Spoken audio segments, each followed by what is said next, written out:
සාදු සාදු සාදු නමෝ තස්ස භගවතු අරහතෝ සම්මා සම්බුද්දස්ස නමෝ තස්ස භගවතු අරහතෝ සම්මා සම්බුද්දස්ස නමෝ තස්ස භගවතෝ අරහතෝ සම්මා සම්බුද්දස්ස සාදු සාදු සාදු.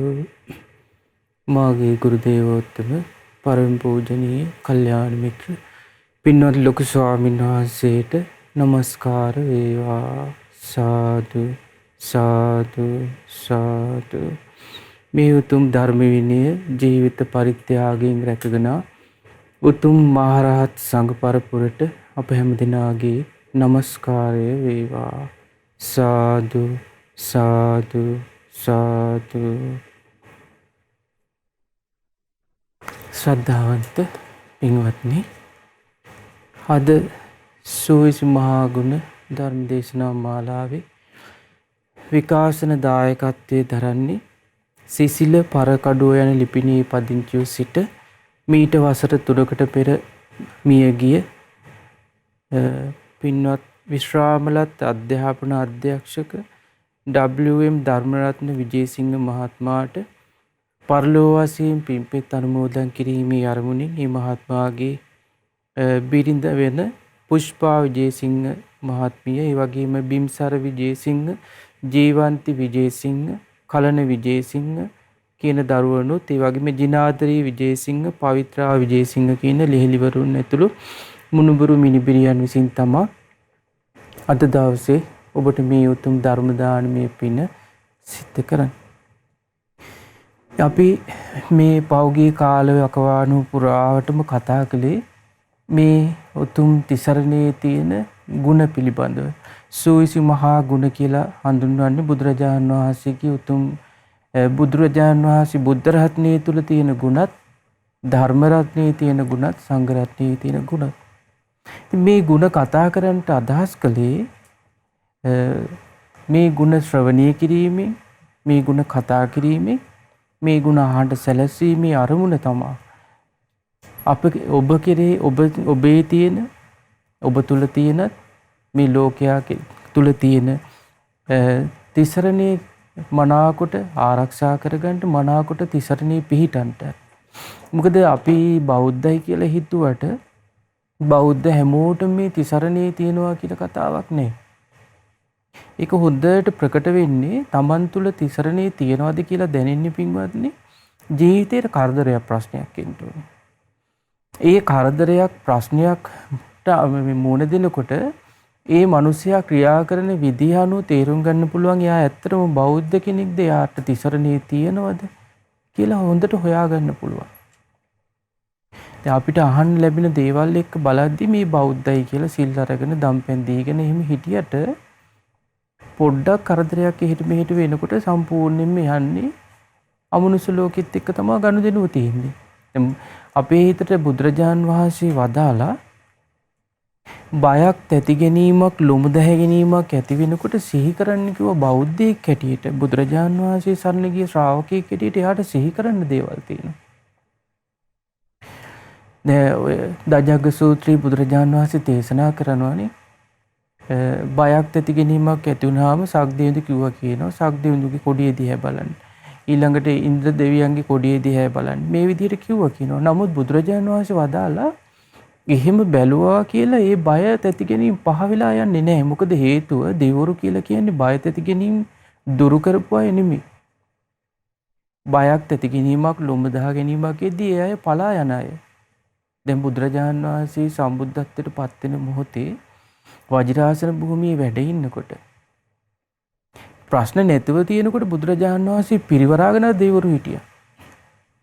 හැබැයි දසමාර සේනාව මුළු මහ පොළොවම කම්පා කරගෙන එනකොට, ගිගුම් දීගෙන එනකොට ගෝරනාඩු කරද්දි බුදුරජාණන් වහන්සේට අභියෝග කරද්දි අර දෙවිවරු සක්වල කෙරවලට ගිහිල්ලා හැංගුණා කියනවා. එහෙම වෙන්න හේතුව ඇයි? ඒ දෙවිවරු බය තැති ගැනීම පහ කරපු අය නෙමෙයි. බය තැති ගැනීම දුරු කරපු අය නෙමෙයි. ඒ අය බය තැති ගැනීම ඇති වෙන යම් ප්‍රශ්නයක් ඇති වේද ඒ මොහොතේ බය තැති ගැනීම උපදිනවා ඒ හිතවල. කෙලෙස් සහිතයි. ඒතකොට කෙලෙස් සහිත දෙවි කෙනෙකුගෙන් නියත රැකවරණයක් බලාපොරොත්තු වෙන්න යම් උපකාරයක් ගන්න පුළුවන්. නමුත් මේ සම්මාදිට්ඨික දෙවරුන්ට අපි පින් පිට අනුමෝදන් කිරීම තුළ දැන් ධර්මයේ තියෙන්නේ දෙවරුන්ට පින් අනුමෝදන් කරද්දී දෙවරු ඒ පින් දෙන අයව ආරක්ෂා කරනවා කියනවා. හරියට එක දරුවෙක් ඉන්න අම්මා කෙනෙක් තමන්ගේ දරුවෝ රකින්නවා වගේ කියනවා. නමුත් නියත රැකවරණයක් දෙන්න දෙවරුන්ට බෑ. ඒ නිසායි බුදුරජාණන් වහන්සේ වදාළේ බයක් තැති ගැනීමක් ආවහම වෙන ඒවා සිහි කරන්න එපා. සිහි කරන්න බුදුරජාණන් වහන්සේ. බුදුරජාණන් වහන්සේ සිහි කරයිද? බුදුරජාණන් වහන්සේ දේශනා කරනවානේ රාගය දුරු වෙනවා කියන වෙලාවට. ද්වේෂය දුරු වෙනවා. දැන් බය කියලා කියන්නේ මෝහයට අයිති දෙයක් නේ.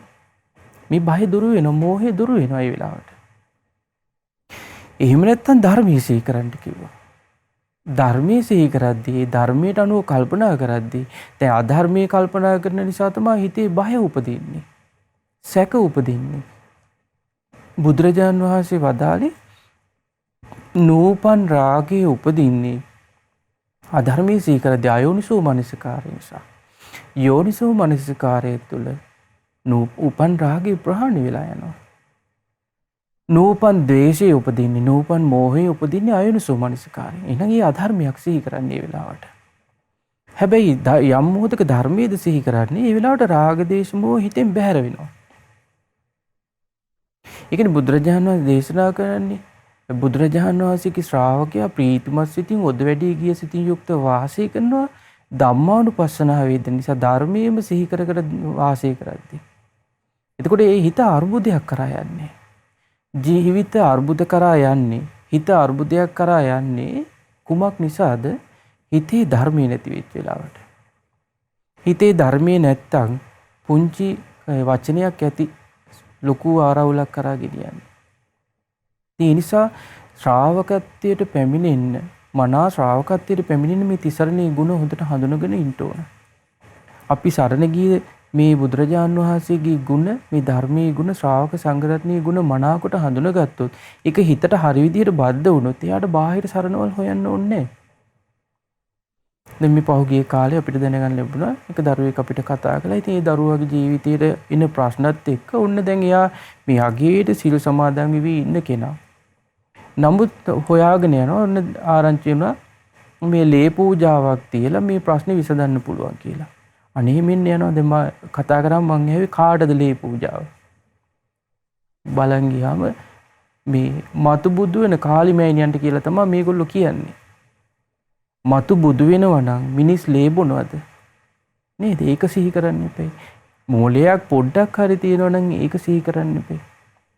මම කිව්වේ යන්න නම් එපා. අනේ උනාට වැඩක් නෑ. තිසරණේ පැත්තක ප්‍රශ්නේ එනකොට වෙන ලෝක කරා යන වෙන දේවල් පසුපස හඹා යනවා.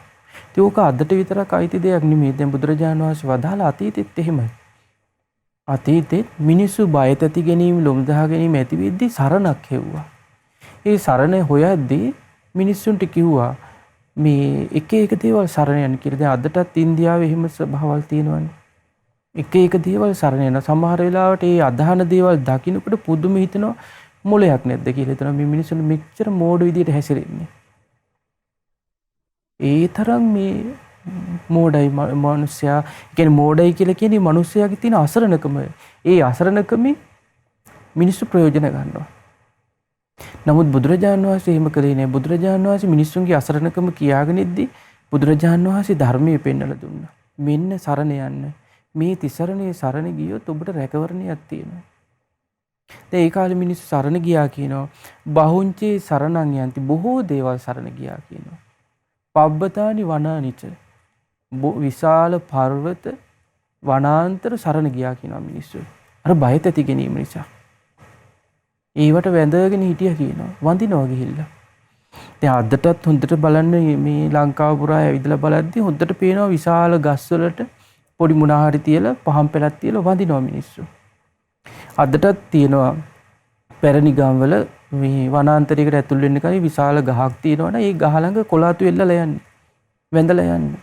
ඒ කියන්නේ මිනිස්සුන්ට තියෙනවා මේ ගස් වලට අධිග්‍රහිත අය ඉන්නවා මේ අපිට ආරක්ෂාවක් දෙයි කියලා. ඒ වගේ අමුතු එකක් තියෙනවා මිනිස්සයාට. ගස් වලට අධිග්‍රහිත අය ඉන්න බව හැබැයි. නමුත් තිසරණ සරණ මනාකොට ගියා නම් ආයි වෙන දෙයක් අපිට පතන්න දෙයක් නැහැ. ඉතින් බුදුරජාණන් වහන්සේ වදාළ ඒ නිසා මිනිස්සු බොහෝ දේවල් සරණ යනවා. පර්වත සරණ යනවා. මේ වනාන්තර සරණ යනවා. ආරාම රුක්ක චේතියානි. විශාල මේ ගස් සරණ යනවා. ආරාම සරණ යනවා. චේතිය සරණ යනවා කියනවා. හැබැයි බුදුරජාණන් වහන්සේ වදාළ නේතං සරණං කේමං.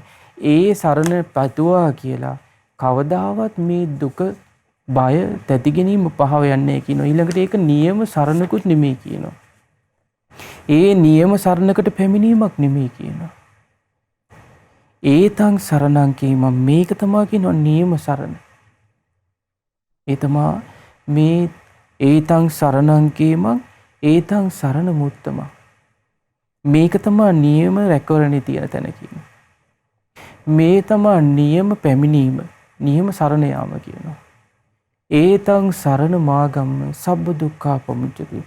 මේ සරණ හරියට ගියොත් පින්වත්නි මේ හිතේ බය නැති වෙලා යනවා.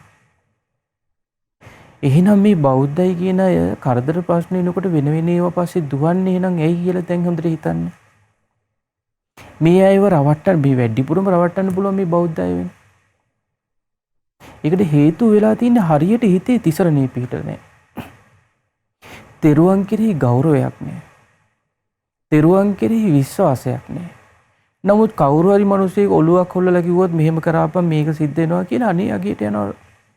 රොත්ත බුරුත්ත පිටිම යනවා. නමුත් මේ තුන් ලෝකෙම දිනු බුදුරජාණන් වහන්සේ වදාළ සාරාංශික කල්පලක්ෂය පෙරුම්දම් පුරලා ජීවිතය අවබෝධ කරලා ලෝකය අවබෝධ කරලා ලෝකේ මනාවකට දැනකට බුදුරජාණන් වහන්සේ දේශනා කරා මේක සරණ යන්න. මේක සරණ ගියොත් ඔබට ඒ කාන්තෙන් බය ඇති ගැනීම නැති වෙනවා. නමුත් මිනිස්සු කැමති නැහැ. මිනිස්සුන්ට හයිය නැහැ. ඒ නිසා ඔබ කෙරෙහි අනුකම්පාවෙන් අපි කියන්නේ මේ තිසරණේ හරියට හඳුනගන්න. තිසරණේ හරියට හඳුනගත්තොත් මලවුන් ගින්නනේවා පස්සේ යන්නවත්, හදි හෝනියම් පස්සේ යන්නවත්, සාත්‍තර පස්සේ යන්නවත් මේ වගේ දේවල් අවශ්‍ය නැහැ. නමුත් මෙහෙම දෙයක් තියෙනවා. අමනුෂ්‍ය කරදර ප්‍රශ්නේදී බුදුරජාණන් වහන්සේ පවා දේශනා කරලා තියෙනවා සමහර අමනුෂ්‍ය කරදර ප්‍රශ්න එනකොට ඒවට අදාළ පිළියම් යොදන්න ඕන. හැබැයි මේ පිළියම් යොදනවා කියලා ඒවා සරණ යන්න හොඳ නැහැ අපි. ඒවම මුළු ජීවිතේ කරගන්න හොඳ නැහැ. ඊළඟට මේ ගොඩාක් වෙලාවට වෙලා තියෙන්නේ හිත වලට හයිය නැහැ. එන ඕන කරදර ප්‍රශ්නයකට මුහුණ දෙන්න තරම් හිත හයිය නැහැ. ඒ නිසා තමයි දුකක් කරදරයක් ආවම බලන්න ලෝකෙටම කියාගෙන යනවා මිනිස්සු. ලෝකෙත් එක්කම කී අඬා වැටෙනවා. පළක් නැහැ. බැරිම තැන පුළුවන් නම් දැන් අද කාලේට මේ සමාජ මාධ්‍යෙත් දානවා තමන්ගේ දුක. මෙහෙමයි කියලා. ලෝකෙටම කියනවා ලෝකෙටම කිව්වත් දුක නම් ඉවර වෙන්නේ නැහැ. දුක තියෙන්නේ තේරුම් ගන්න අවබෝධ කරගන්න. ඒ දුක අවබෝධ කරපු බුදුරජාණන් වහන්සේ තමයි මේ කිව්වේ මෙන්න මේ දුක නිවෙන්නේ මේ විදිහටයි. අනේ උනාට මේ මිනිස්සයා ඒක හිතන්නේ නැහැ. ඉතින් බුදුරජාණන් වහන්සේගේ ඒ බයසක නැති කරපු බයසක දුරු කරපු පිරිසක් හිටියා මේ ශාසනය.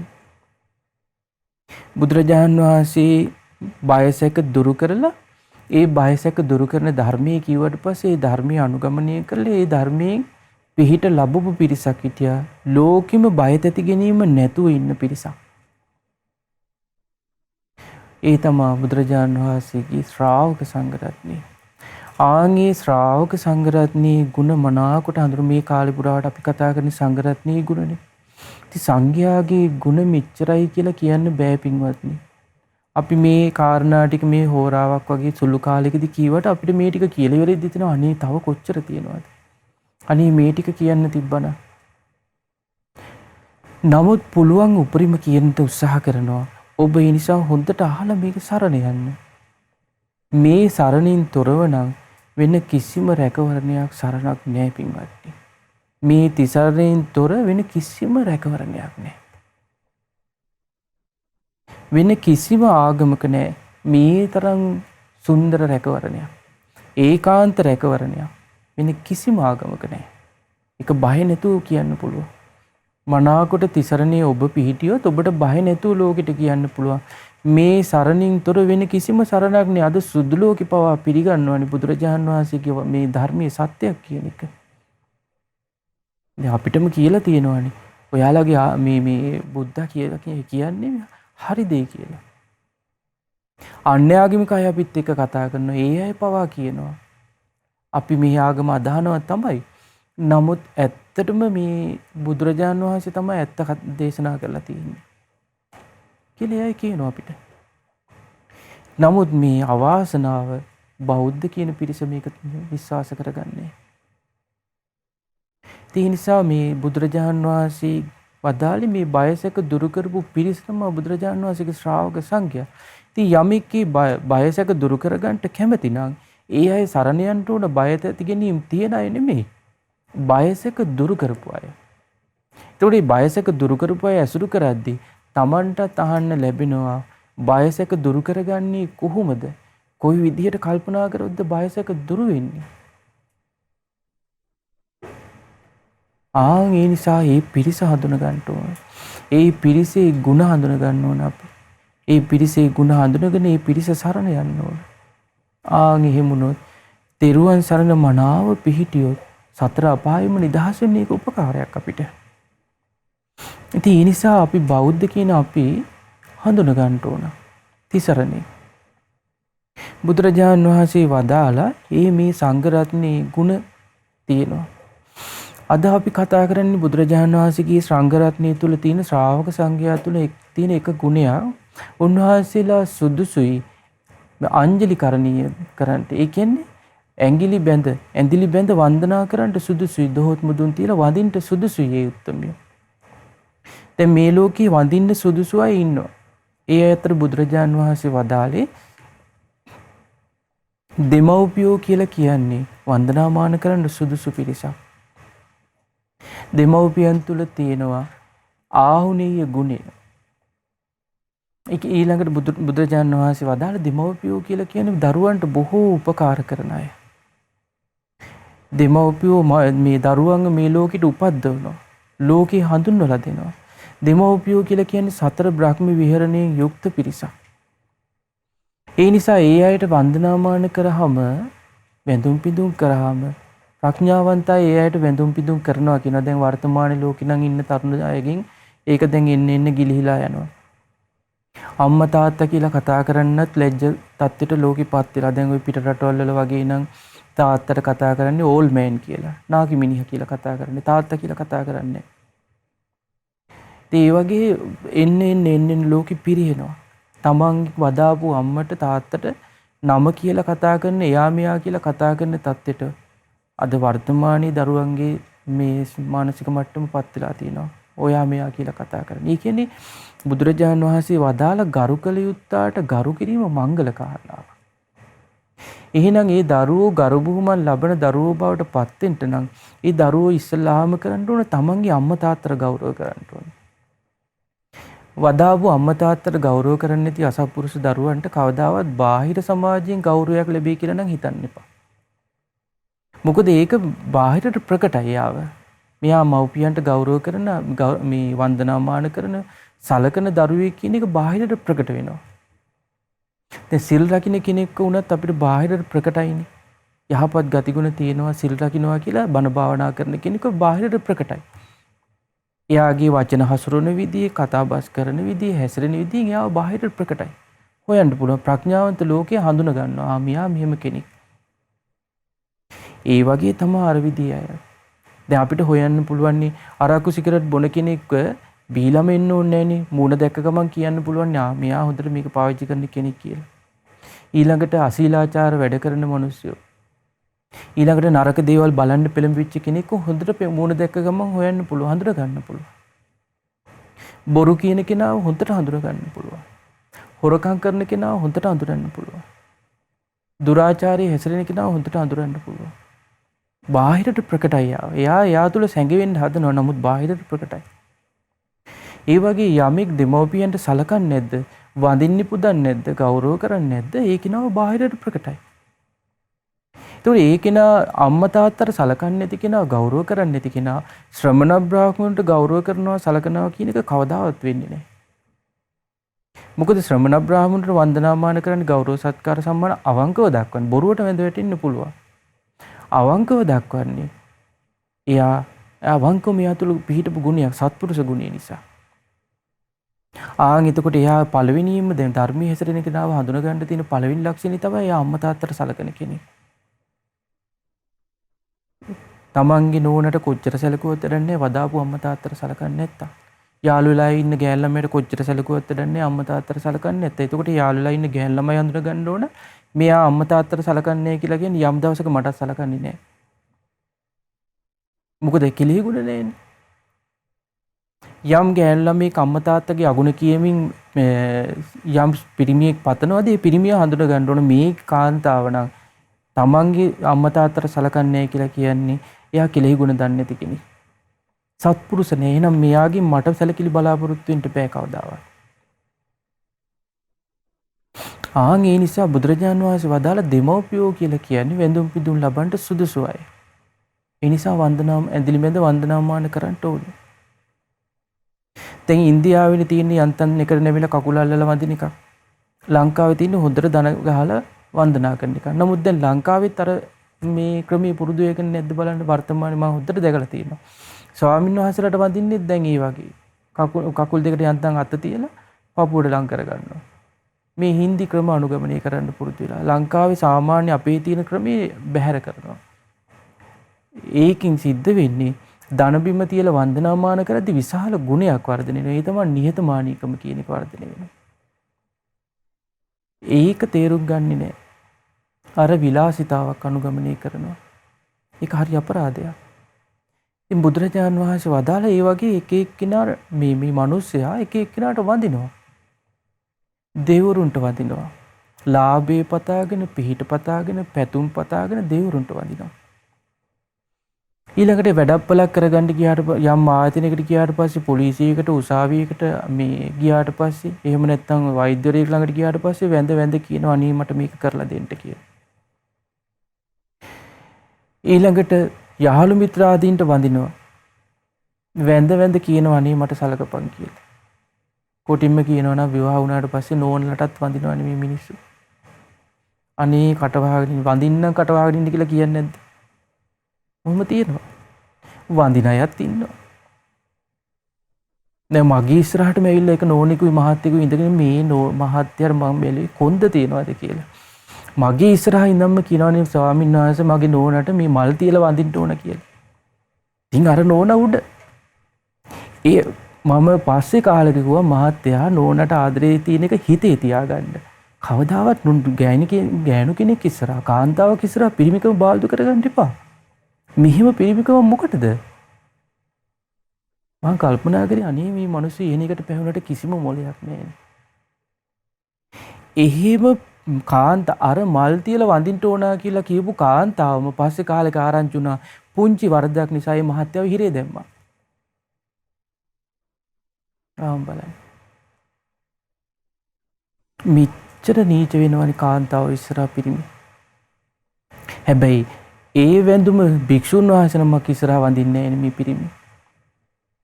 මං කිව්වේ ඒකයි කාන්තාව ඉස්සරහා දන ගන්නට ලෑස්ති. හැබැයි සිල්වත් ගුණවත් භික්ෂුන් වහන්සේ නමක් ඉස්සරහා මේ කොන්ද නෙමෙන්නේ නැහැ මේ පිරිමින්ට. ඒක හරිය අවාසනාවක් පින්වත්නි. ඒ හේතුව තිසරණේ හඳුනගෙන නැහැ. ඉතින් මේ විදිහට නොයේක් දෙනාට ගිහිල්ලා වඳිනවා කියනවා මිනිස්සු. ඒ හේතුව ලාභේ පතාගෙන. ඇත්තටම පස්සේ කාලෙකේ මහත්තයෙකු අනිසාසේ එහෙම කියන්නේ නැත්තම් ගෙදර ගිහින් ඉන්න හම්බෙන්නේ නැහැ කිව්වා. ඉතින් ඒ කුමක් පතාද ඒ කියන්නේ වචනේ කියන්නේ. තමන්ගේ පිරිමිකමත් හැල්ලු කරගන්නේ බාල්දු කරගන්නේ කුමක් පතාද? ලාභේ පතාගෙන. කාමයේ පතාගෙන. පිං රැස් වෙන්නේ බුදුරජාණන් වහන්සේ වදාළේ ඒ අයට රැඳා කියලා පිං රැස් වෙන්නේ.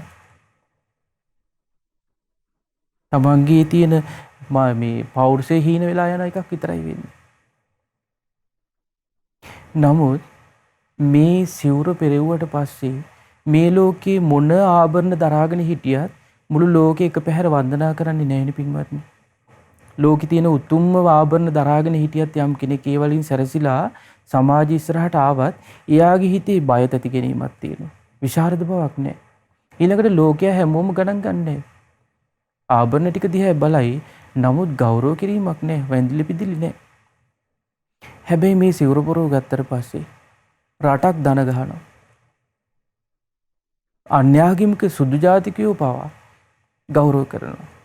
මොකද අපිට මේ අත්දැකීම තියෙන නිසා අපි එහෙම කියන්නේ. අපි පහුගිය කාලවල පිටරට ඉන්නකොට මම දවසක් දැක්ක ඒ වගේ වාහනේ බැහැලා යනකොට ඈත ඉඳලා සුදු කාන්තාවක් මේ වන්දනා කරනවා.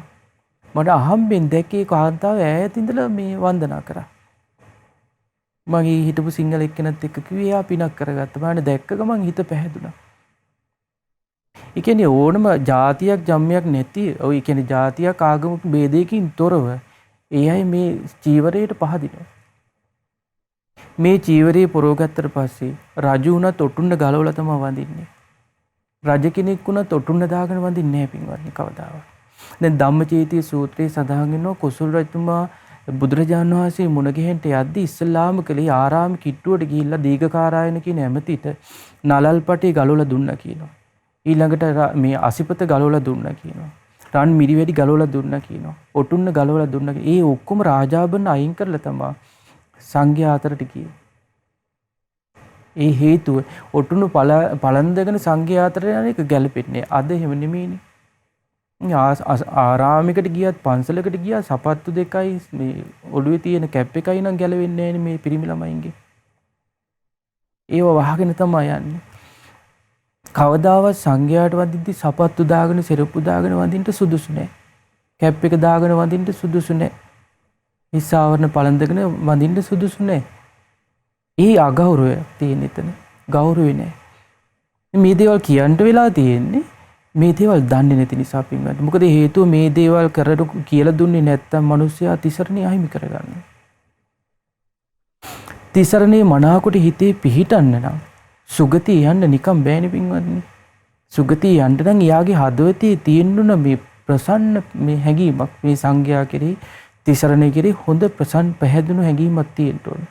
ඒ හැඟීම අවංක හැඟීමක් වෙන්න ඕනේ. ආන්ගේ අවංක හැඟීම ඇති කර ගන්නට නම් මේ විදිහට මේ කරුණු කාරණා අපිට කියන්න වෙනවා. ඒ නිසා බුදුරජාණන් වහන්සේ වදාලා ඒ සරණ ඔය මේ ගස්ගල් සරණ ගියා කියලා ඒක නියම සරණක් නෙමෙයි කියනවා. සැබෑම සරණ තමා කියනවා. උතුම්ම සරණ තමා කියනවා. තෙරුවන් සරණ. දැන් හිතන්නකෝ ඔබේ ජීවිතේට දුක් කරදර පීඩා එනවා. ලෙඩ වෙනවා, වයසට යනවා, කොවිඩ් හැදෙන්නේ ඔබට විතර නෙමෙයි අපිටත් හැදෙනවා. ඊළඟට ප්‍රිය අය අහිමි වෙලා යනකොට දැන් ඔබට විතර ධම්මල තාත්තලා ඉන්නේ අපිටත් අම්මල තාත්තලා ඉන්නවා සහෝදරයෝ ඉන්නවා. ඔබේ විතරද දෙමව්පියෝ මැරෙන්නේ අපිත් දෙමව්පියෝ මැරෙනවා. අම්මල දරුවෝ මේ සහෝදරයෝ මැරෙනවා. එතකොට ඔබ හඬා වැටුනට සංඝයා හඬා වැටෙනවද? ඔබ ප්‍රශ්න කරදරේ එද්දී හදි හෝනියන් පස්සේ යන්ත්‍ර මේ මන්ත්‍ර පස්සේ දුවද්දී මේ සංඝයා යන්ත්‍ර මන්ත්‍ර පස්සේ දුවනවද? නිවැරදිව ධර්මයේ හැසිරෙන සංඝයා මම මේ කියන්නේ. ඒ අය ඒව පස්සේ දුවන්නේ ධර්මීයම සරණ කරගෙන ඉන්නවා. ඉතින් බුදුරජාණන් වහන්සේ වදාළ ඒ නිසා මේ උතුම්ම පිරිස තමයි ශ්‍රාවක සංඝරත්නය. ඒ ශ්‍රාවක සංඝරත්නය බයසක දුරු කරපු රහතුන් ඉන්න සංඝරත්නයක් පිරිසක්. ඉතින් ඒ බයසක දුරු කරන ඇඳිලි බැඳ වන්දනාමාන කරන්න සුදුසු පිරිසක් ඉද්දී මිනිස්සු දෙවියන්ට වඳිනවා.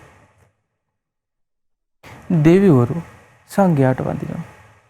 මොකද දෙවිවරුන්ට වඩා උතුම් සංඝයා. ඒ නිසා දෙවිවරු සංඝයාට වඳිනවා. මිනිස්සු දෙවිවරුන්ට වඳිනවා. නමුත් බුදුරජාණන් වහන්සේ වදාලා මේ උතුම් පිරිසට මොකද ශ්‍රාවක සංඝරත්නයට ඒ විදිහට ඇඟිලි බැඳ වන්දනාමාන කරන්න සුදුසු වෙයි. ඒ ශ්‍රාවක සංඝයා රාගය දුරු කරා, ද්වේෂය දුරු කරා, මෝහය දුරු කරා, සුපටිපන්න, උජුපටිපන්න, ඥායපටිපන්න, සාමීචිපටිපන්න, ආහුනීය, පාහුනීය, දකිනීය කියන මේ ගුණධර්ම වලින් යුක්තයි මේ ශ්‍රාවක සංඝයා. මේ තියෙන ගුණධර්ම ටික වෙන කාග ළඟවත් නැහැ. දෙවිවරු ළඟ තියෙනවද පින්වත්නි මේ ගුණ? දෙවිවරු ළඟ යම් කිසි පුණ්‍ය ශක්තියක් තියෙනවා. සීක බල ධර්ම දියුණු කරපු නිසා දෙවියන් අතර උපන්නා. හැබැයි මේ සංඝයා තුල තියෙන ගුණ දෙවිවරු අතර නැහැ. ඒකයි මිනිස්සු දෙවිවරුන්ට වදිද්දි සරණ පතාගෙන දෙවිවරු සංඝයාට වඳිනවා. මහ පොළොවට බැහැලා සංඝයාට වඳිනවා දෙවිවරු. දැන් දුටුගැමුණු දිව්‍ය පුත්‍රයා ඒකනේ කරේ. දුටුගැමුණු දිව්‍ය පුත්‍රයායි දුටුගැමුණු රජතුමාගේ ශරීරයෙන්මයි නැගිට්ටේ මරණයටපත් වෙච්ච. මහා සෑය පැදකුණුකට ඊට පස්සේ රහතන් වහන්සේලාට වන්දනා කරලා දිව්‍ය රථයට නැගලා දිව්‍ය ලෝකෙ ගියා. දැන් ඔබ අහලා තිනවා ඇති සමහර විට ඔය සුළුගල කියලා උපාසක කෙනෙක් හිටිය ලංකාවේ මලියදේව මහරහතන් වහන්සේගේ කාලේ මලියදේව මහරහතන් වහන්සේත් එක්ක තිදසපුරයට ගියා තව්තිසාවට සිළුමිණි මහා සෑය වඳින්න. ඒ ගිය වෙලාවේ එයාව එක්කන් ගියේ මහ බෝසතාණන් වහන්සේත් එනවා මෛත්‍රී මහ බෝසතාණන් වහන්සේත් එනවා වන්දනා කරන්න උපාසක ඒ නිසා යන් කිව්වා. එතකොට මේ ගිහිල්ලා සෑය වන්දනා කරලා පැත්තකින් රහතන් වහන්සේත් එක්ක හිටගෙන ඉද්දි මෙන්න එනවා මේ දවල වස්ත්‍ර වලින් සැරසිච්ච විශාල ආලෝකයක් විහිදුණු මේ විශාල දිව්‍ය පිරිසක් ආවා. ඇවිල්ලා සෑය පැදකුණු කරලා වන්දනා කරා. වන්දනා කළා රහතන් වහන්සේ ළඟට ඇවිල්ලා වැන්දා. සුළුගල උපාසක රහතන් වහන්සේට කනට කරලා අහනවා ස්වාමීනි මේ කවුද කියලා. මේ තමයි කිව්වා. මිනිස් වයස අවුරුදු 80000ක් වෙද්දි මෙත්තේයෝ නම් මේ මනුස්ස ලෝකේ සම්මා සම්බුද්ධත්වයට පත් වෙන මහබෝසතරන් වහන්සේ කිව්වා. පාරමී ධර්ම සම්පූර්ණ කළා තුසිත දිව්‍ය භවනේ මේ සන්තුසිත දිව්‍ය රාජයා විදියට ඉන්න ඒ දිව්‍ය රාජයාත් ඇවිල්ලා මහ බෝසතාණන් වහන්සේත් ඇවිල්ලා බෝසත් දිව්‍ය පුත්‍රයා ඇවිල්ලා වන්දනා කරේ කාටද? නිකලෙස් රහතන් වහන්සේට. අද අපි වඳිනවා සංඝයා පැත්තක තියලා බෝසත් පිළිරුව වලට වඳිනවා. බෝසතාණන් වහන්සේ කියලා කියන රාග දේශ මොහ දුරු කරලා නැහැ. දුරු කරන්න පාරමී පුරනවා. හැබැයි එහෙව් මේ පාරමී පුරණ උත්තමයාට වඳිනවා. හැබැයි කෙලෙස් දුරු කරපු සංඝයාට වඳින්නේ අද හැමතැනම බෝසත් පිළිම නෙලන්නේ ඒකනේ. බෝසත් සංකල්පේ. ඒ නිසා මේක මේ වෙනස හඳුන ගන්න ඕන. කොටින්ම කියනවනේ සක්දෙවිඳු පවා දිව්‍ය රථයට නැගලා යන්න කලින් මේ වෛජයන්ති ප්‍රාසාදයෙන් එළියට බැස්ස ගමන් මනුස්ස ලෝකෙ දිහා හැල්ල වඳිනවා. මාතලි දිව්‍ය පුත්‍රය අහනවා මේ දේවේනි ඔබ වහන්සේට මේ තිදසපුරේ සියලු දෙවිවරු වඳිනවා. තිදසපුරේ කියලා කියන්නේ තව්තිසාවේ. තව්තිසාවේසි දෙවිවරු ඔක්කොම ඔබ වහන්සේට වඳිනවා. ඒ තව්තිසාවේ රජු සක්දෙවිඳු කියලා කියන්නේ. එතකොට මනුස්ස ලෝකේ වේදේ පරප්‍රාප්ත බ්‍රාහ්මණවරු ඔක්කොම වඳිනවා ඔබ වහන්සේට. ඊළඟට ශාස්ත්‍රීය රජවරු සක්විති රජවරු ඔබ වහන්සේට වඳිනවා. චාතුම් මහරජික රජවරු දිව්‍ය රජවරු සතරවරම් දෙවිවරු ඔබට වඳිනවා. එහෙම වැඳුම් ලබන ඔබ වහන්සේ කොහෙටද මේ වදින්නේ කියලා ඇහුවා මනුස්ස ලෝකෙදී ඇහැල්ලා. එතකොට සක්දෙවිඳු කියනවා අහංච සීල සම්පන්නෝ මම වඳින්නේ සීල සම්පන්න වූ චිරරත් සමාහිතේ ගොඩාකල් හිත සමාධියට පත් කරපු හිත සංසිඳීමට පත් කරපු සම්මා පබ්බජිතේ වන්දේ නිවැරදි විදිහට පැවිදි ජීවිත ගත කරන අයට කියනවා මම මේ වඳින්නේ. සංඝයාට වඳිනවා. දෙදෙව්ලොවට අධිපති සක්දෙවිඳු මනුස්ස ලෝකේ හැරිලා සෑම පොයකටම ඕක කරනවා කියනවානේ. ගමනක් යන්න පිටත් වෙන්න කලින් හැරිලා වඳින්නේ සංඝයාට. බලන්න මනුස්ස ලෝකේ කාටද වඳින්නේ කියලා. මනුස්ස ලෝකේ ඉන්න මිනිස්සුયો ගමනක් බිමනක් යන්න ගියාට පස්සේ කාටද වඳින්නේ කියලා හොයලා බලන්න හොඳට. එක්ක ලාෆින් බුද්දා කියලා එකක් දාලා ඒකට සල්ලි ටිකක් දාලා යනවා. වගේ මහ විකාර දේවල් පුරුදු වෙලා තියෙන මේ හොඳට මේ පන්සල් යනවා කියන සිල් ගන්නවා කියන තිසරණ සරණ ගිය අපි බෞද්ධයෝ කියන පිරිස මේ කරන්නේ. එහෙම වෙන්න හේතුව මොකද්ද? හිතේ තියෙනවා යම් කිසි බයක් තෙති ගැනීමක්. ඒ කියන්නේ අවිනිශ්චිත බවක් තියෙනවා. Taman සරණ ගිය දේ පිළිබඳව අවිනිශ්චිත බවක් තියෙනවා. Taman සරණ ගිය තිසරණේ පිළිබඳව මනස මේ විශ්වාසයක් තියෙනවා. ඒක හිතට හයියක් නේ පින්වත්නි. ඒ හිතේ හයිය තියෙන කෙනාට ආයි බාහිර කිසි දෙයක් අවශ්‍ය නැහැ. මේ හයිය නැති නිසා තමයි වෙන වෙන දේවල් පස්සේ අනේකනේ බෞද්ධ කියන අය පල්ලිත් යනවා. මෙතනත් ගිහිල්ලා මිටිපන්දමකුත් ගහ ගන්නවා. පන්සලුත් යනවා ඒ අතර. කෝවිලට ගිහිල්ලා පොල් ගෙඩියකුත් ගහ ගන්නවා. දේවාලෙත් යනවා. කොහෙන් හරි ගිහිල්ලා හැමතැනම ඉන්න එකම මේ දෙවිවරු එකම දෙවියෝනි කියලා වඳිනවා හැමතැනම. කොහෙට හැමතැනටම කොක්ක ගහ ගන්නවා. කොහෙන් එකක් නැති වෙනකොට එකක් තියෙනවනේ කියලා හිතලා. කොහෙන් හරි සරණක් පතනවා. බොරුද කියලා බලන්න බෞද්ධ කියන අයගේ දකුණු අත දිහා බලලා පිරිමින්ගේ වේවා කාන්තාවන්ගේ වේවා කීයක් නූල් ಜಾති තියෙනවද කියලා බලන්න. මේ රටේ බැයි නම් පිට රටක වලින් හරි කමන්නේ එක එක නූල් ಜಾති ගෙන්නගෙන බඳිනවා. ලැජ්ජ නැතුව ඇවිල්ලා කියනවත් එක්ක මේ අහවල් එක මේ කිනාවේ කියලා. ඒ ඇයි ඒ? කොහෙන් හරි සරණක් හොයනවා. හැබැයි හරි සරණ තියෙනවා අපිට. ඒ සරණ හඳුනා ගන්නින් නැතුව බාහිර සරණ හොයනවා. ඒ නිසානේ ලංකාවේ මේ රාජනායකයන් පවා පිට රටවල් වල දේවාල පස්සේ දුවන්නේ. සරණ නැති නිසා. ඒ නිසා මේ සරණ හොඳට හඳුනාගෙන මේ අංජලිකරණීය ගුණීය යුතු ශ්‍රාවක සංඝරත්නයට වන්දනාමාන කිරීම තුළ අපිට විශාල පිනක් රැස් වෙනවා. බුදුරජාණන් වහන්සේ වදාළන එක සංඝයා දැකලා හුනස්නේ නැගිටීම, ගෞරව කිරීම, ආසන පැනවීම, වන්දනාමාන කිරීම, මේ කාරණා ටික කරද්දී ඒ කරන කෙනාගේ හිත අභ්‍යන්තරේ කර්මයක් සකස් වෙනවා. මොකද හිතලානේ මේවා කරන්නේ. නොසිතා කරන්න බෑනේ, හිතලා කරන්නේ. මේ හිතලා කරද්දී කර්මයක් සකස් වෙනවා. මොකද්ද? ඊළඟ ජීවිතේ උසස් කුලවල උපදින්න කර්මයක් සකස් වෙනවා. එහෙනම් මේ ජීවිතේ යම් කිසි කෙනෙක් නීච කුලේ ඉපදිලා ඉන්නවා නම් ඒකට හේතුව මොකද්ද? එයා ගරු කළ යුත්තාට ගරු කරලා නැහැ. ගරු කළ යුත්තාට ගරු කිරීම කියන මංගල කාරණා බුදුරජාණන් වහන්සේ වදාළ එක මංගල කාරණාවක්. යමෙක් මව්පියන්ට ගෞරව කරන්නේ නැද්ද? එයා නීච කුලේ උපදිනවා ගිහිල්ලා. නීච වෙලා උපදිනවා. සංඝයාව දකිද්දි නැගිටින්න හිතෙන්නේ නැත්තම්, ගෞරව කරන්න හිතෙන්නේ නැත්තම්, වන්දනාමාන කරන්න හිතෙන්නේ නැත්තම්, ඉඳකන්ට තැනක් දෙන්න හිතෙන්නේ නැත්තම්, බස් එකකට නැග්ගා සීට් එක දෙන්න පුදුම අමාරුයිනේ මේ අපේ අයට දැන්. එහෙම දෙන්නවත් හිතෙන්නේ නැත්තම්, මග වඩිද්දි අයින් වෙලා ඉඩහසර පහදා දෙන්න හිතෙන්නේත් නැත්තම්, එයාට සාක්ෂියක් තියෙනවා මම ඊළඟ ජීවිතේ එයා පිළිගත්තත් නොගත්තත් පින්වත්නි බුදුරජාණන් වහන්සේගේ ධර්මයේ සත්‍යයක්. ඒ සත්‍යයට අනුව ඊළඟ ජීවිතේ නීච කුලේ ගිහිල්ලා උපදිනවා. ඒ නිසා සංඝයාට ගෞරව කිරීම තුළ ලැබීමත් නොලැබීමත් දෙකම තියෙන ගිහි ශ්‍රාවකයාට. ගිහි වේවා පැවිදි වේවා දෙපැත්තටම. ගෞරව නොකරන කෙනාට තමයි ඒක අයිති වෙන්නේ. අර කෙනාට ඒක ප්‍රශ්නයක් නෑ. දැන් අම්මා තාත්තට මේ අම්මා තාත්තලාගේ කොච්චර වැරදි අඩුපාඩු තිබ්බා කියලා දරුවෝ බැන්න කියලා අම්මා තාත්තා කියන තනතුර නැති වෙන්නේ නෑනේ. හැබැයි දරුවන්ට අහිමි වෙන අභ්‍යන්තරින් දෙයක්. ඒ තමයි සත්පුරුෂ ගුණයක් වෙනසෙනවා හිත අභ්‍යන්තරේ. ඒ වගේ භික්ෂුන් වහන්සේලාගේ මොන වැරදි අඩුපාඩු තිබ්බත් භික්ෂුන් වහන්සේලාට දොස් කිව්වා කියලා භික්ෂුභාවය අහෝසි වෙන්නේ නැහැ. ඒ භික්ෂුව යම් දවසක ඒ වැරද්ද නිවැරදි කරගෙන නැගී හිටිනවා. හැබැයි ගිහි කෙනාට ඒ දොස් නගන කෙනාට අහිමි වෙනවා, ගොඩාක් අහිමි වෙනවා, සසරටම අහිමි වෙනවා. සංඝයා දකින්ට නැති වෙලා යනවා. ඊළඟට මේ තිසරණේ අහිමි වෙනවා. ඊළඟට සුගති රැකවරණේ අහිමි වෙලා යනවා. ඊළඟට විශාලම දේ තමයි ධර්මාවබෝධය කරන්න විශාල බාධාවක් හැදෙනවා. සංඝයාට දොස් කීම තුළ. ඒ නිසා අහිමි වීමක්මයි තින්නේ. ඒ නිසා මේ බුදුරජාණන් වහන්සේගේ ශ්‍රාවක සංඝරත්නය ඇඟිලි බැඳ වන්දනාමාන කරන්න සුදුසු පිරිසක්. ආන්ගේ සුදුසු පිරිසට වන්දනාමාන කිරීම තුළ විශාල පිනක් තිරිසන් සත්තු පවා රැස් කරගත්තා.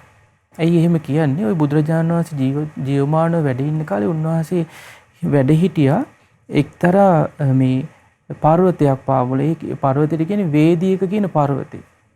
ඒ වේදියක පර්වතයේ පාමුල කුටියක තමයි උන්වහන්සේ වැඩ හිටියේ. ඒ වේදියක පර්වතයේ ඒ කුටිය මේ කෙළවරේම ගහක උලූක කියන පක්ෂියා. උලූක කියලා කියන්නේ මේ බකමූණ. මේ කුරුල්ලත් හිටියා. ජීවත් වුණේ යාගේ කැදල්ල තිබ්බේ එතන. මෙයාට ඉතින් වැඩ තියෙන රෑ කාලෙනේ. හැබැයි දවල් කාලේ මෙයා මේ ගහට ඇවිල්ලා වහලා ඉන්නවා. එතකොට මෙයාට පේනවා අර මේ ආරාමේ දැන් බුදුරජාණන් වහන්සේ සංඝයා ඉන්නවා. සංඝයාගේ හැසිරීම රටාව දිනචරියාව මෙයා හැමදාම කාලයක් තිස්සේ දැක්කා. බලන්න තිරිසන් සතාට පවා සංඝයාගේ හැසිරීම දකින්නකොට මේ හිතේ ඇතිවෙච්ච වෙනස මට අපිට සැකයි මේ මිනිස්යාගේ හිතේ ඇති වෙයිද කියලා. අර තිරිසන් සතා හැමදාම බලන් ඉද්දි මේ සතාට පේනවා මේ භික්ෂුන් වහන්සේලා මිදුල් අමදිනවා, පැන් පූජා කරනවා, පැන් ගෙනත් තියනවා, ඊළඟට දානෙට වඩිනවා, ඊළඟට බුදුරජාණන් වහන්සේට වන්දනා කරනවා, සක්මන් කරනවා, මේ වගේ වතපිළිවෙත දැක්කා. එතකොට මේ උල්ලුක පක්ෂියට හිත පැහැදුනා. හරි පැහැදීමෙන් හිටියේ. රෑ කොහේ ගිහින් ආවත් දවල් කාලේ අර ඔක්කොම දිහා බලන් ඉන්නවා මෙයා. මෙයාගේ හිතේ ප්‍රසන්න බව ඇතුණ දවසක් බුදුරජාණන් වහන්සේ සක්මන් කර කර හිටියා. මේ උල්ලුක පක්ෂියා මොකද කරේ? අර සක්මනේ කෙරවලට ඇවිල්ලා සක්මන් කරන බුදුරජාණන් වහන්සේට දැන් මෙයාට අතපය නැහෙනේ. මෙයා මොකද කරේ මේ තමන්ගේ අත්තටු දෙක එකතු කරලා අර සක්මනේ කෙළවරේ ඉඳන් වන්දනා කරා. බුදුරජාණන් වහන්සේ දැක්ක මේ වන්දනාව. බුදුරජාණන් වහන්සේ දැක්කේ වන්දනාව විතරක් නෙමෙයි පින්වත්නි. ඊළඟ ජීවිතෙත් දැක්කා. සසරම දැක්ක මේ පක්ෂියගේ. ඒ වෙලාවේ බුදුරජාණන් වහන්සේ හිතුවා මේ බුදුරජාණන් වහන්සේ අනුකම්පාවයිනේ. බුදුරජාණන් වහන්සේ හිතුවා මේ පක්ෂියගේ මේ වන්දනාව මහත්ඵල කරන්න ඕන. ඒ නිසා මේ ස්ථානයේ සංඝයා වඩිත්වා කියලා උන්වහන්සේ අදිෂ්ඨාන කරා. මේ මොහොතේම මහා සංඝරත්නය වැඩියා. බුදුරජාණන් වහන්සේ සංඝයා වැඩියට පස්සේ මේ අහනවා භික්ෂුන් වහන්සේලාගෙන් මහණෙනි දැක්කද කියලා අහනවා මේ පක්ෂියා කරපු දේ. කියනවා උන්වහන්සේ දේශනා කරනවා මයි චිත්තං පසාදෙත්වා බික්ඛු සංඝේ චනුත්තරේ. මේ පක්ෂියා බුදුරජාණන් වහන්සේ කෙරේ සංඝයා කෙරේ මේ පැහැදිලා හිටියේ කියනවා. ප්‍රසන්න සිතින් පහන් සිතින් මොකද කළේ? වන්දනා මේ කරපු දේ මේ වන්දනාව නිසා දුක්ගතින් සෝන ගච්ඡති මෙයා දුගතිය යන්නේ කියනවා. මේ වන්දනාව නිසා මේ කුරුල්ලා ආයි දුගතිය යන්නේ කියනවා. බුදුරජාණන් වහන්සේ ඒ කියන්නේ හිත පහදිලා බුදුරජාණන් වහන්සේට වැන්දේ ඇවිල්ලා. අතපය නැහැ. හැබැයි අත් දෙක නැති වුණත් එයාගේ පියාපත් වලින් එයා පියාපත් එකතු කරලා වැන්දේ. දැන් අතපය තියන අය වෙලත් වඳින්න කොච්චර ඉන්නවදනේ. මනුස්ස ලෝකයේ අත් දෙක තිබුණත් වඳින්න අත් දෙක එකතු වෙන්නේ නැති අය කොච්චරද? සංඝයා දකිද්දි. හැබැයි මේ පක්ෂියා වන්දනා කරාගේ බුදුරජාණන් වහන්සේ වදාලා ඒ වන්දනාව නිසා සංඝයාට බුදුරජාණන් වහන්සේට කරපු වන්දනාව නිසා මේ පක්ෂියා දුගතිය යන්නේ කියනවා. කොච්චර කල්ද? කප්පානි සත සහස්සානි කල්ප ලක්ෂයක් මෙයා දුගතිය යන්නේ කියනවා අර වන්දනාව නිසා. අපරින්ම සෙය්‍යෝ ඊතෝ කප්පේ මේ කල්පේ අවසානයේදී මේ පින විපාක දීලා අවසන් වෙනවා. මෙයා සුගතියමයි ඉන්නේ. ඒ අවසාන වුණාට පස්සේ කුසල මූලේන චෝදිනා මේ කුසල මූලයේ වෙනසෙන්නේ නැහැ කියනවා. මේ කුසල් මුල සංඝයාට වන්දනා කරපු මේ රැස් කරා විශාල කුසල් මුලක්. ඒ කුසල මූලයේ වෙනසෙන්නේ නැහැ කියනවා. මේ කල්පේ අවසන් වුණා. මේ කල්පේ අවසාන වෙද්දී මෙයා භවිස්සanti අන්තර දාන අනත්ත ධාරණං භවිස්සanti අනත්ත ධාරණං ඒ කියලා කියන්නේ විශාල ඥානයක් සහිත කෙනෙක් උපදිනවා. කවුද වෙලාද උපදින්නේ? සෝමනස්සෝති විස්සුතෝ සෝමනස්සෝති විස්සුතෝ උපදින්නේ සෝමනස්ස කියන පසේ බුදුරජාණන් වහන්සේලා කියනවා. බලන්න පහන් සිතින් වන්දනා කළා සංඝයාට වන්දනා කළේ සෝමනස් සිතින්. ඒ නමින්ම කල්ප ලක්ෂයක් විපාක දෙනවා ඒ පින. ඒ පිනේ අවසානයේ සෝමනස්ස කියන පසේ බුදුරජාණන් වහන්සේ නම. කවුද හිතන්නේ මේ බකමූණේ පසේ බුදුරජාණන් වහන්සේ නමක් වෙයි කියලා මේ සසරේ යද්දී? හැබැයි ඒ උල්ලුක පක්ෂියා බුදුරජාණන් වහන්සේ කෙරේ හිත පහදවා ගත්තා. හිත පහදවාගත යුතු උත්තම පිරිස කෙරේ හිත පහදවාගෙන හිටියේ. තිරිසන් සතෙක් වුණා. ආන්ගේ පහන් සිතින් ඇවිල්ලා බුදුරජාණන් වහන්සේට මේ සක්මනේ කොනේ ඉඳගෙන වන්දනා කරා කියනවා. එහෙනම් බලන්න පින්වත්නි අදටත් අපිට බැයිද මේක කරගන්න කියලා?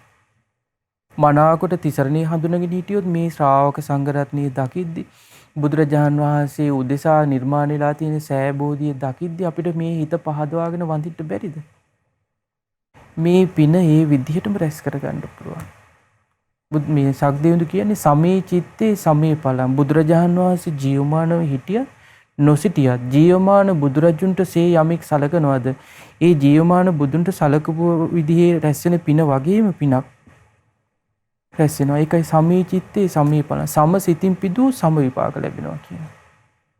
ජීවමාන බුදුන්ට සලකනවා. දැන් ජීවමාන බුදුන් ඉන්නකොට බුදුරජාණන් වහන්සේ ළඟට ගිහිල්ලා සෙල්ෆි ගහන්නේ නැහැ. අද කාලේ හිටියනම් ඒකත් කරයි. නමුත් ජීවමාන බුදුරජාණන් වහන්සේ වැඩ ඉද්දි එහෙම කරන්නේ නැහැ.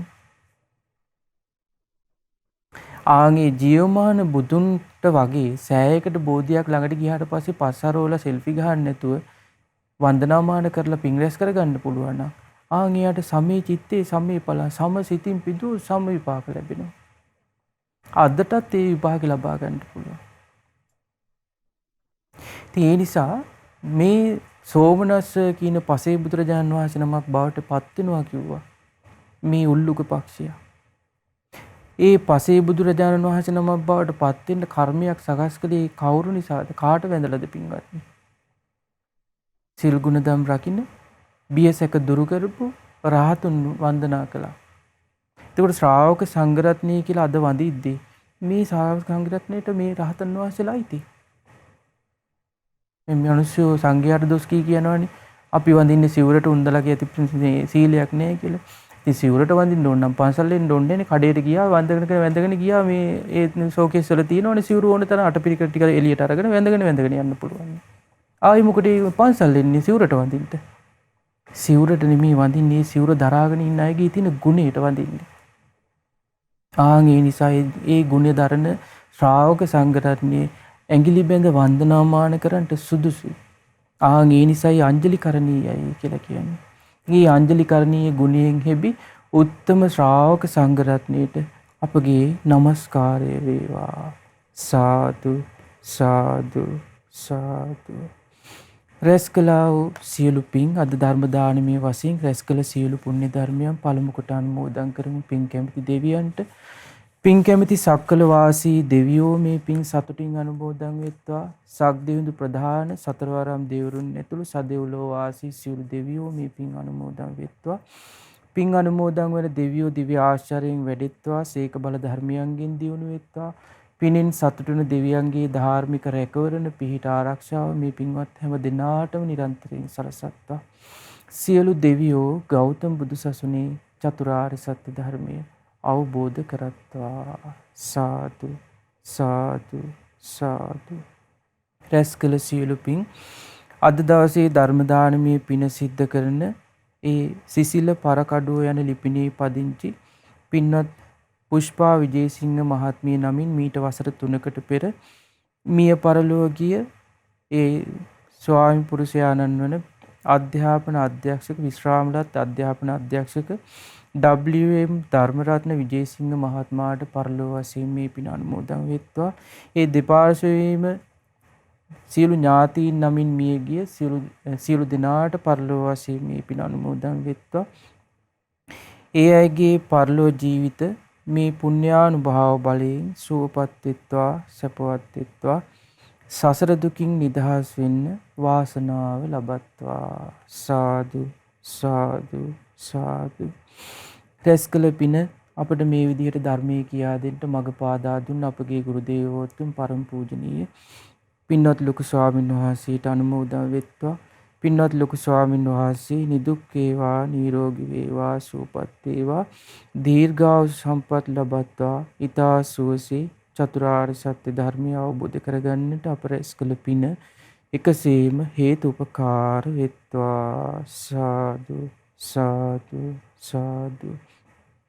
රැස් කළ සියලු පුණ්‍ය ධර්මයන් අද දවසේ මේ සූවිසි මහා ගුණ ධර්ම දේශනා මාලාව සඳහා දායකත්වයෙන් දරනු ලබන පින්වත් පුෂ්පා විජේසිංහ මහත්මියට මේ පින අයිති වේවා. ඒ වගේම මේ පින්වත් මහත්මියගේ දූ දරුවන් වන බිම්සර විජේසිංහ, ජීවන්ති විජේසිංහ, කලන විජේසිංහ යන දරුවන්ට, ජිනාදරී විජේසිංහ, පවිත්‍රා විජේසිංහ යන ලේලිවරුන්ටත්, මුණුබුරු මිනිබිරියන්ටත්, ඒ පවුල්වල ඥාතිත මිත්‍රාදී සෑම සියලු දෙනාටත්, ඒ වගේම ශ්‍රද්ධා මාසික ධර්ම දාන සමාජික සමාජිකාවන්ටත් මේ පින්කම සාර්ථක කරගන්නට නොයේක අයුරින් අපෝපකාර කර සියලු දෙනාටත් මේ පින් එකසේ අනුමෝදන් වෙත්වා. හැම දිනාටම මේ පින් බලෙන් නිදුක් නිරෝගී සුව සම්පත් දීර්ඝායුෂ සැලසේවා.